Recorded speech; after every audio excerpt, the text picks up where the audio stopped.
Okay, thank you, Ray, for starting that recording. So I'm going to go ahead and switch back to screen sharing so that you can see what I'm doing, what I'm clicking on, and what I'm typing in.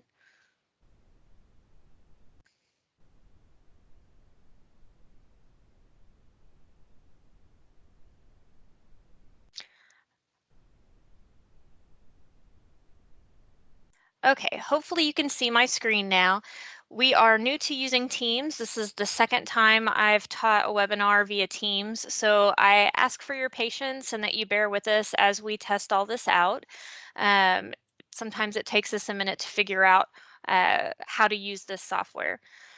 So I'm going to go ahead and jump in with the webinar today. During this session, I wanted to highlight some of the resources that we have here at the library to help you, and then jump into a search in CINAHL. Now, this meeting is primarily for the quantitative research assignment, but this searching information will be useful for anyone in the nursing program. I would just eliminate the quantitative step that we'll do at the end. So we'll go ahead and get started by going to Google, or I guess to our browser. I'm going to go to Google and let you guys just see, well, that's not what I meant to do.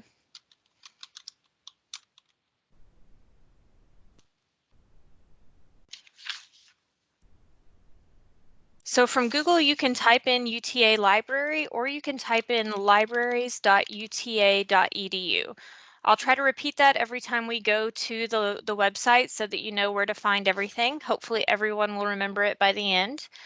But that is our library webpage. If you've been at UTA for a few semesters, you may notice that it looks a little different. We recently rolled out a new website, so some of the information is in a new place. So for this class, I would recommend hovering over the research button for just about everything you're going to need. You don't actually have to click research. You can just hover over it and you'll be able to see the information. Oh, okay, we can't see the website. Okay, let me see what's going on with my screen sharing.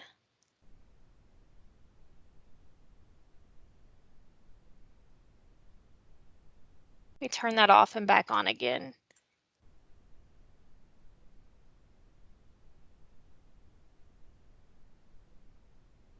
Okay, are you able to see the library website now? Okay, good. Thank you, Ray, for pointing that out. So I'm going to mention again, we are at libraries.uta.edu, and if you hover your mouse over research, then you can see the information that we're going to want to use today. So I would start by going all the way down to this More Guides button.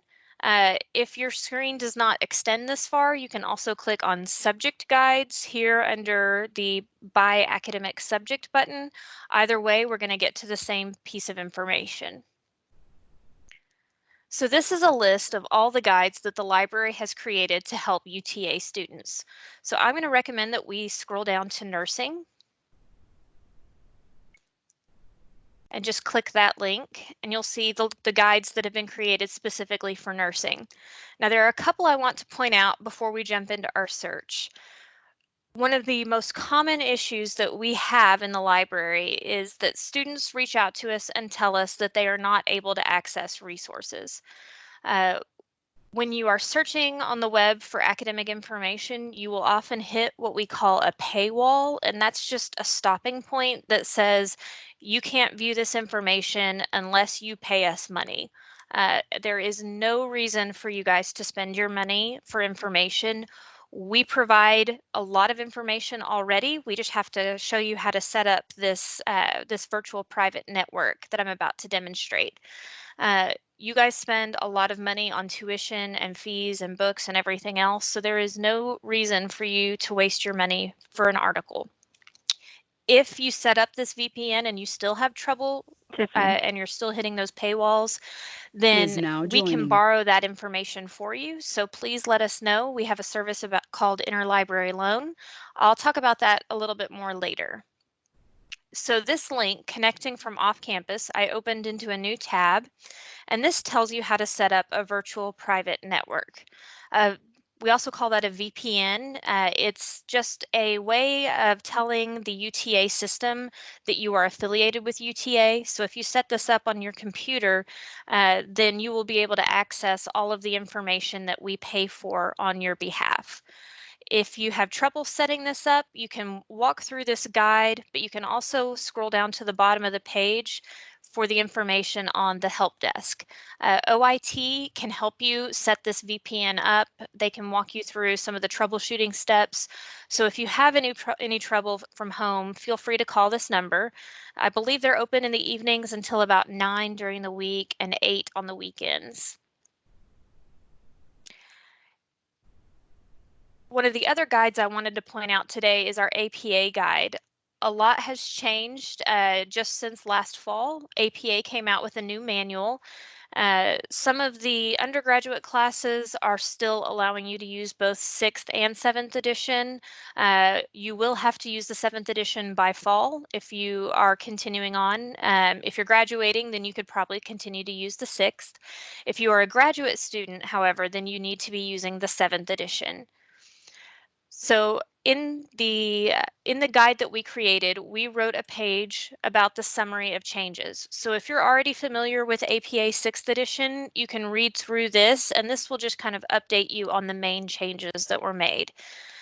There's also information on how to format your paper, how to create your citations and references. We also have 2 copies of the APA manual on reserve here in the library. So if you are on campus, you can come in and borrow those for a couple of hours and copy all the information that you need, write your citations, or make a copy of a page if there's something useful. If you are not on campus, we do have sections of the book scanned and available as an e-reserve. That will be linked here shortly. But I just wanted to highlight that information because you all have to use APA for your papers. So the other guide I wanted to point out today is the Quantitative and Qualitative Research Guide. This will be used when we do our search in a few minutes. I wanted to point out a few of the features on this guide. We have a section explaining what quantitative research is, as well as qualitative, so that you can distinguish between the two. We have a chart that compares the differences between the two, and then we also have a section on how to find these articles in CINAHL. So we'll actually come back to this page in a moment. I recommend, if you're doing this assignment, to pull this guide up and have it handy so that when you jump in and start looking for articles, and then when you start reading those articles, you can really discern for yourself whether they meet your needs. So now we'll go ahead and jump into our database. So I'm going to start a new tab. If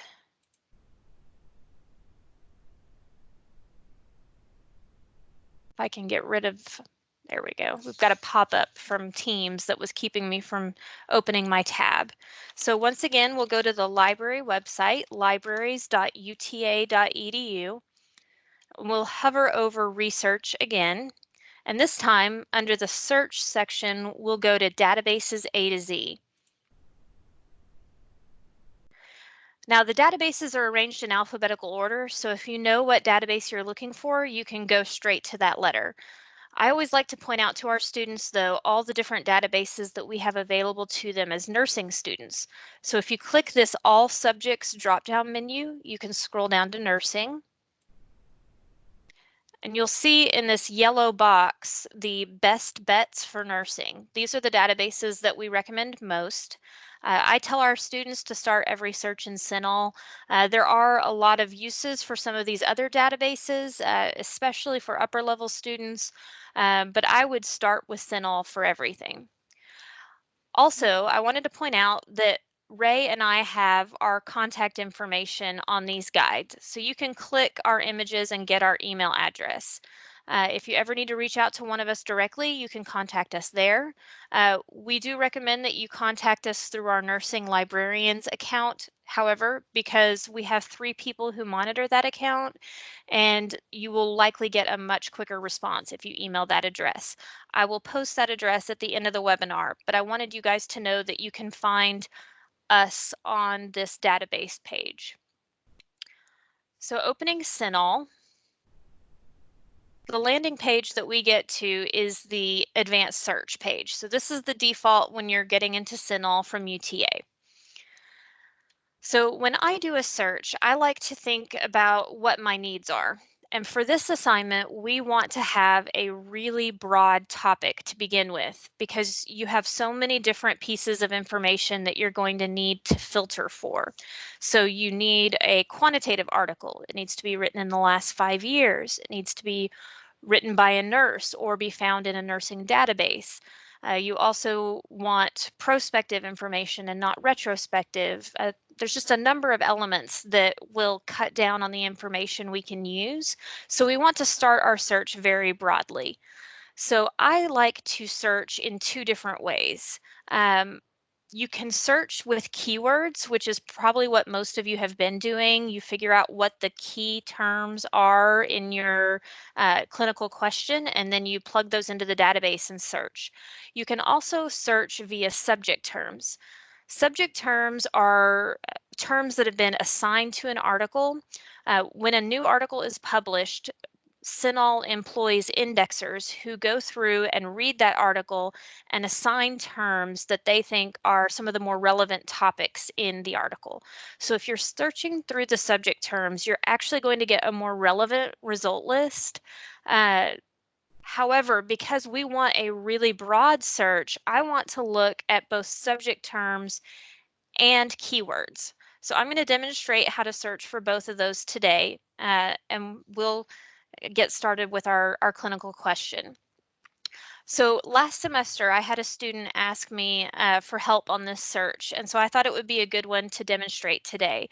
She was wanting to evaluate the impact of music therapy for pain management.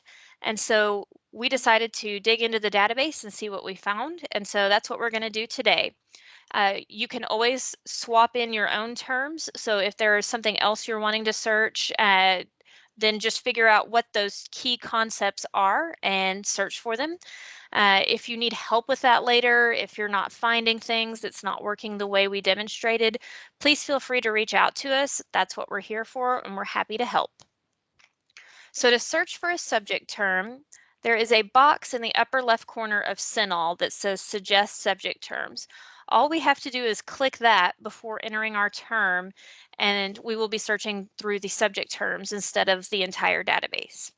So I'm going to get started with pain management, since that's one of our concepts. For our clinical question, we want to look at pain management and music therapy. So if I type pain management in, let's see what we get. So you'll see here the subject headings or subject terms, the two phrases are used interchangeably. We see that there is a subject term for pain management. There's not a subject term for every word, so you do want to take that into consideration. You may not be able to find a subject term, but sometimes you'll see a subject term and not know for certain if it's the right term for you. You can click on this scope note on the right side of the page, and it will give you kind of a definition of that term to help you discern if it's the right one. So this one is therapy and techniques to mitigate and control pain in patients. So that sounds very relevant to me. So I'm going to click the box next to pain management. Now you'll see this list of subheadings that are available. So you can search for something a lot more specific with subject terms. Let's say you wanted to know about education regarding pain management. You could click this box. However, for this assignment, we want to stay really broad. And if you don't click any of these buttons, it's going to pull in all of them. You'll see this box at the top that says include all subheadings. As long as we don't click anything else, this will stay checked. So since we want to stay broad, I'm not going to pick one of these. I'm just going to go straight in and hit search database.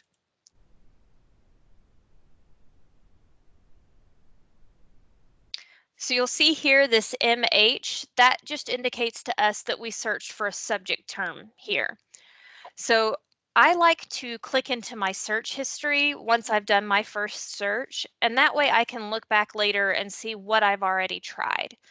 So you'll see here this pain management with the MH, so that's the search we just did. And if you scroll down directly below the search history, you'll see your results. So now I want to think about other ways to word pain management. So when we are searching for keywords, we want to think of all the different ways that we could call something. So for pain management, I recommend just starting to type in and see what comes up from CINAHL. A lot of these searches have been done before, and CINAHL will show us the most common searches. So this option here, pain management or pain relief, pain control, pain reduction, that sounds really good to me. That's just a bunch of different terms that mean the same thing. It's also what we call a synonym, words that mean the same thing. So you'll notice in between each of these terms is the word or. Or is what we call a Boolean operator. I know that's a really funny word that basically just tells the database what relationship we want between each term. So if we're telling the database we want this term or this term, then it knows to search for either one. We don't have to have articles that mention both. We just need one or the other. So that is what OR does. I will demonstrate another Boolean operator in just a moment, but let's go ahead and hit search and see what we end up with. OR tends to give us a lot of results. It's going to broaden because we're telling the database that we only need one of those concepts in our search. So we've got nearly 64,000 results here. So when I'm searching, I like to enter all of my terms at the beginning and then go back and combine them later. I find this really helpful because I don't have to retype everything repeatedly. I can kind of mix and match, and you'll see that in just a moment. When I start a new search, though, I have to clear out the text in the box. So I can backspace, I can select it all, I can do whatever to clear it, or I can hit this clear button. But regardless, this box needs to be empty when you start a new search. So now I want to think about my other element, music therapy. So I'm going to type in music therapy. And again, I want to look at the subject terms. So I'm going to click this box for suggest subject terms. And there is a subheading or a subject heading for music therapy. I can click on this scope note, the use of music as a therapeutic modality. That sounds good to me. And again, I don't want to mess with any of the subheadings today. I want to be really broad. You are welcome to do that in a future search to look at those subheadings, but it will lessen the number of results you get. So I'm going to click Search Database.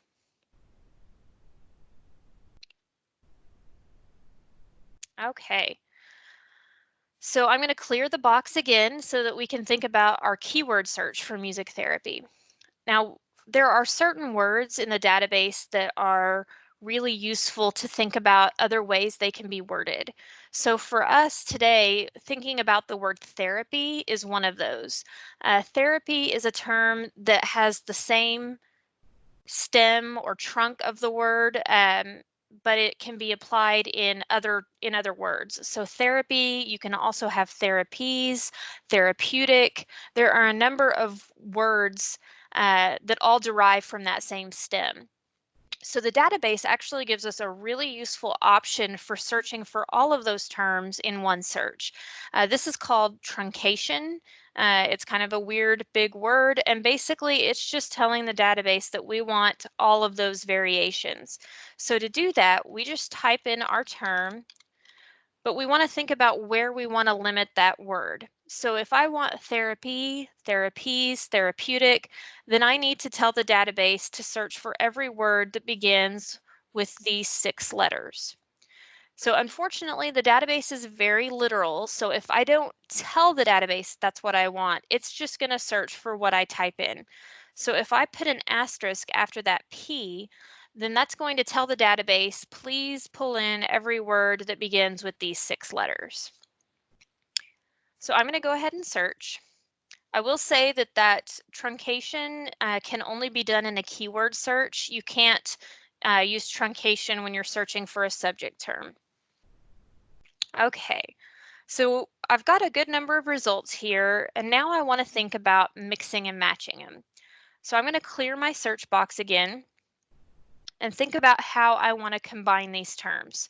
So I still have two concepts. I have pain management and I have music therapy. So I want to tell the database that I want everything about pain management. So if I click this button next to each search, then I can combine those two terms. If I want everything with the subject term pain management as well as all of these keyword searches here, then I can tell the database that I want to search with the word or. So or is going to say I just want one or the other. So if I click these two boxes and then click search with or, then I've combined my searches, everything I have about pain management into one. Now I can do the same thing with my two terms for music therapy. Now I have to clear my search box before I do that again. And now I want to think about my two searches for music therapy.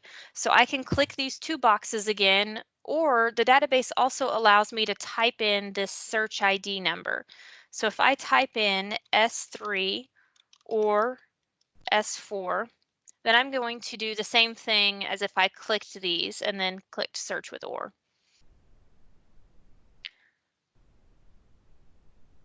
So I now have these two searches. This one is my pain management concept, and then this one here is the music therapy concept. So now I want to think about what I want to tell the database next. If I'm wanting everything to do with pain management and music therapy, then I'm wanting to use that and operator. I don't want one or the other. I only want articles that mention both pain management and music therapy. So if I combine these two with search with and, then we're going to cut down on the number of results we get. Or gives us more results and gives us fewer results. So let's see what we get. So we get 434 results. Now that may sound like a lot, but we've got a lot more narrowing down to do. So that's actually a pretty decent number. So now that we've gotten our search of these two concepts together, we want to start looking for that quantitative element that this assignment requires. So I'm going to clear my search box again, and then I'm going to go back into this article or this guide that we created on finding quantitative articles in CINAHL. There is a section down here that has a string of terms that are commonly found in quantitative research. So if we search for these terms, there's not a guarantee that every article we retrieve will be quantitative, but this just helps narrow it down, trying to get you a little bit closer. So if we copy and paste this string of terms and put it into the database, if I just put these terms in and hit search, then what I'm doing is telling the database I want every article that mentions one of these terms. So that's why we're getting 1.3 million results, because I have not connected this search to our previous terms yet. So what we've done here is just tell the database I want everything with these terms. So I'm going to go ahead and clear my search box. And now I want to combine that with my music therapy and pain management combination. So if I search these two terms together and tell the database it has to have pain management and music therapy, and it has to have one of these terms, then we're going to get fewer results. We're using that and operator. But hopefully everything we get will have pain management, music therapy, and one of these quantitative terms. So to do that, I'm going to click S7 and S8 and then tell the database search with and.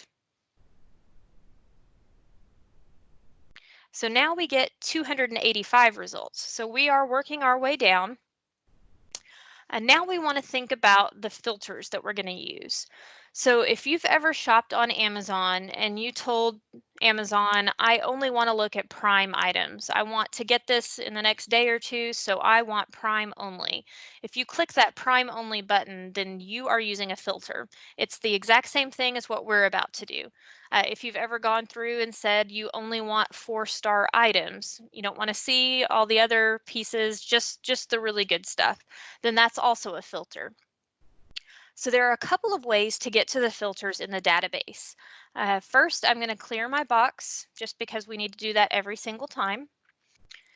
And then I'm going to look down at my list. So if I want to add filters to my most recent search, I can click the Edit button and I'll get a pop-up with all the filters. I can also look down at my results, which are always just directly below the search history. On the left, there's a section that says Limit To. Limits is, those are the same things as filters. It's just another term for the same thing. So if you look for Limit To, and then underneath that, there's the Show More button, that will get you that same list of filters. I do want to point out, though, that there are other Show More buttons. There's one under Source Types here. So you want to make sure if you are getting to the filters here, that you're in the Limit To section. So for nursing, you want information that is recent. Unless your professor has told you otherwise, you're going to want articles written in the last 5 years. So I would go in and type in 2015 for the starting year. And if you leave the ending year blank, then the database will automatically know to search up to today. This is going to ensure that we only get information that was published in the last 5 years. We can also filter for the English language. I know some students are capable of reading academic literature in other languages, but your professor also has to read this article. And so unless they have told you that they can read academic information in another language, I would use the English language filter. There are other filters that we can use. There's the peer-reviewed filter. Most information in CINAHL is peer-reviewed, but I still recommend using this one. There's also this Any Author is Nurse filter. For this assignment, I believe the professors are asking that you either find an article in a nursing database or that's been written by a nurse. Because we're in a nursing database, you don't have to click this filter, but you can, and it's useful to point out in the future if you know that you do have to have an article that was written by a nurse. There are other filters available to you. I don't recommend using them today. They're still useful for you to know about those, so I'll point out a few. You can filter for other languages. You can filter for publication type. So let's say you know that you want a systematic review or a meta-analysis. You can filter for that here. Unfortunately, if you click too many filters, you may end up with 0 information, so you really want to be judicious in what filters you pick. So today, I think we'll just stick with the English language, the last 5 years, and the peer-reviewed. And then you just hit search. Sometimes the screen will say save instead of search. I'm not sure why, but either way, that's all you have to do. So now we have 104 results. That's a pretty good search. You don't have to read all 104, but it's a pretty narrow subset that you can look at and get a feel for whether you've used the right search terms, if you need to make changes to your search. You should be able to find the articles you need in that number of results. So if you want to look at your results, all you have to do is scroll down. And we can kind of scroll through and see what articles look really helpful for us. I do want to point out that some of these articles are available with the PDF uploaded to the database. So you can just click that link and view that article right there. Some articles we have to do a little bit more digging for. So this one, Music Therapy for Surgical Patients, we have to check for full text. So if I open that link in a new tab, then I'm going to be taken to the library's catalog. So here we see that this article is available. If we look under View Online, Full Text Availability, I can click either of these links and find that article. If for some reason we did not have paid access to this article, we would have an option to request this via another library or borrow it from another library. And that is that interlibrary loan element that I mentioned earlier. If you click that, it will have you log in, and then you can enter all of your information where you want the article delivered, what article you're requesting, and then you just submit. So that's all you need for borrowing information from other libraries. I will say that that usually takes a couple of days. Sometimes you may get an article same day if you submit it early and it's a weekday. But we mention that because we really recommend that you do your searches early. If you are trying to look for information the night before a paper's due, then your options are going to be more limited and we may not be available to help you. Uh, the nursing librarians work a normal 8 to 5 schedule. And so if you are needing help in the evening or on the weekend, you may not be able to reach us. And so that's why we recommend starting early. That way you can ILL an article, you can get help from us. It's all just comes down to an issue of time management. I know that's difficult, but we want you guys to know that if you are working ahead, we can help you and we can provide a lot more information. So going back to our search, sometimes the database will time out and you won't be able to actually view the full text.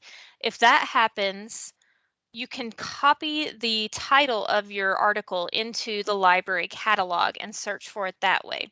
I mention this because we've had several students have a problem with this. They're prompted to log into EBSCO. Your UTA credentials will not get you into EBSCO. That is a different account.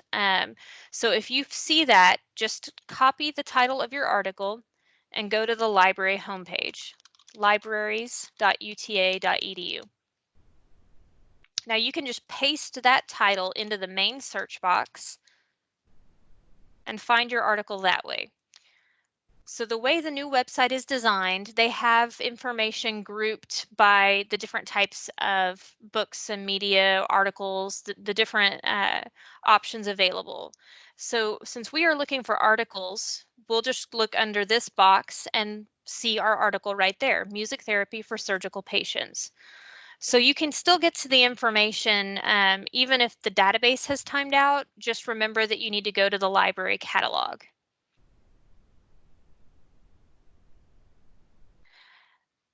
There's one more thing I want to point out, and that is when you are looking at your results, you want to remember that the database will time out after a little while. If you walk away from this for very long, you may lose your entire search. So I recommend that you save your search for later. If you try to copy this URL that's at the top, that's going to be worthless to you later. That does not reproduce your search. So I recommend going to this share button. It's at the very top of the list of results. And if you click that and look down for use permalink, you can copy that link. So what I do is copy that link and paste it into an email and email myself. You can also paste it into a Word document or a Google Doc or something. You just want to be able to find that link later. So if you copy it, I'll go ahead and show what it looks like when you open that link. I just pasted it into a browser. Then you'll see those 104 results that we just found. So these were what we were just looking at. I will say if you decide to try to do something else, you don't want to do the permalink, the other functions don't work the way you think they will. You can email a link to yourself to download these results, but you're just going to get a text file. It's not going to be pretty. There won't be links to click out to the full text. You're just going to get a very basic text file. So I recommend using this permalink. So I see that Ray pointed out earlier that guidelines are found in the publication type as well. So if you are needing guidelines, that is a filter that you're going to want to use. I think that we went over everything that I wanted to go over today. But if anyone has any questions, I am happy to stick around for a few minutes and answer those. I do want to pull up our email address. This email reaches all 3 of the librarians that monitor this account. So you are welcome to email us directly, but we teach, we serve on committees, we have meetings, and so we're not always at our computer where we can respond quickly. So if you email this address with your questions, you'll be much more likely to get a response quickly. If anyone has any questions, feel free to let us know. I'll go ahead and stick around for another few minutes and see if anyone asks. This is being recorded, so we will be distributing this in some way later. I'm not sure if we will post it to Canvas or if we'll be sending it out in an email, but the information will be available to you. Thank you guys for participating. I'll go ahead and mute myself unless somebody asks a question.